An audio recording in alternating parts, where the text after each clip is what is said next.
السلام علیکم ذکر بھائی، خیریت سے ہیں؟ اچھا، یہ مجھے معلوم کرنا تھا، آپ کو بتانا تھا کہ معلوم کر کے بتائیے گا۔ جی یہ مینا کے اندر ایک مسجد خیف کے نام سے مسجد ہے، کافی بڑی مسجد ہے۔ بہت معروف. اس کے بارے میں یہ سنا ہے کہ اس کے نیچے 70 انبیاء علیہ السلام مدفون ہیں، تو کیا یہ صحیح ہے؟ اس کا معلوم کر کے بتائیے گا۔ زکریا بھائی ہیں ہمارے چینل کا، جنہوں نے لوگو کریٹ کر کے بھیجا. اللہ تعالیٰ آپ کو جزائے خیر دے زکریا بھائی. ان بھائی سے میرا سلام ضرور کہیں، اور کہیں کہ مسجد خیف منا کی یا سعودی عرب کی اہم مساجد میں سے ایک مسجد ہے، جہاں حجاج بیت اللہ الحرام ہر سال ان کی توجہ کا یہ مسجد مرکز بنتی ہے. اور اس مسجد سے متعلق اس میں اللہ کے رسول صلی اللہ علیہ وسلم نے نماز پڑھی ہے اور مینا میں قیام کیا ہے.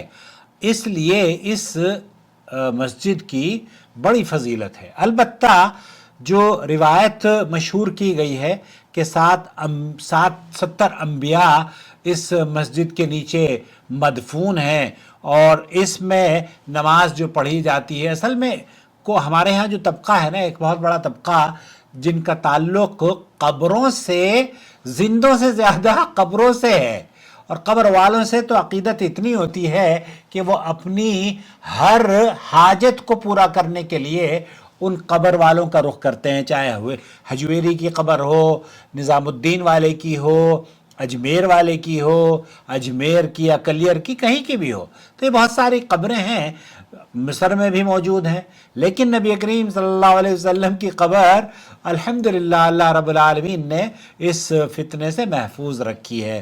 اللہ تعالی ہمارے ممالک کے فتنوں کو بھی، ان کا بھی خاتمہ کر دے، اور اللہ کی توحید اور وحدانیت کے قائلین کو سربلندی اور ان کو عزت اور وقار نصیب فرمائے.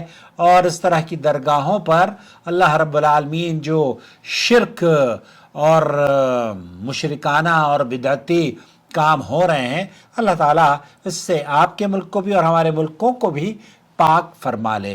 مسجد خیف کے بارے میں جو حدیث آپ نے جس کا ذکر کیا ہے وہ ہے ان فی مسجد الخیف قبر 70 نبی. مسجد خیف میں 70 انبیاء کی قبریں ہیں، یہ کہا جاتا ہے.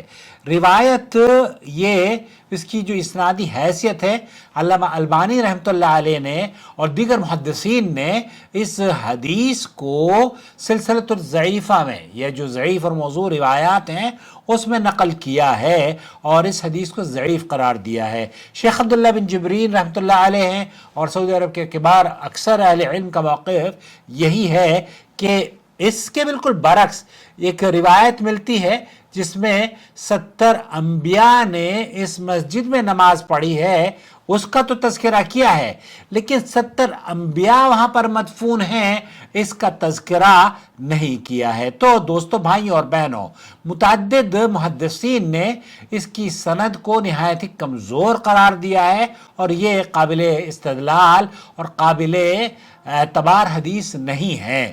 مسجد خیف کی فضیلت دیگر صحابہ یا دیگر احادیث سے ثابت ہے.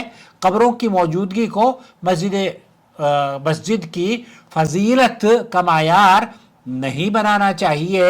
مسجد خیف کی اصل فضیلت نبی کریم صلی اللہ علیہ وسلم کا وہاں قیام اور نماز ادا کرنا ہے، اور 70 انبیاء کے مدفون ہونے کی روایت پر اعتماد کرنا درست نہیں ہے. ہمیں یہ چاہیے کہ غیر ثابت شدہ روایات سے بچیں اور مساجد کی فضیلت کے لیے صحیح دلائل کی طرف رخ کریں. قبروں کو مساجد کی فضیلت کا معیار ہرگز نہ بنائیں، اور یہ بھی یاد رکھیں کہ اللہ کے رسول صلی اللہ علیہ وسلم نے ان مساجد، وہاں جہاں مساجد میں قبریں ہوتی ہیں نا، انڈیا پاکستان میں تو اکثر ہوتی ہیں، ان میں تو نماز بھی نہیں ہوتی، اس لیے بچنا چاہیے تاکہ آپ کی نمازیں درست ہوتی رہیں. اللہ تعالی ہمیں سنت کے مطابق عمل کرنے کی توفیق بخشے. والسلام علیکم ورحمۃ اللہ وبرکاتہ.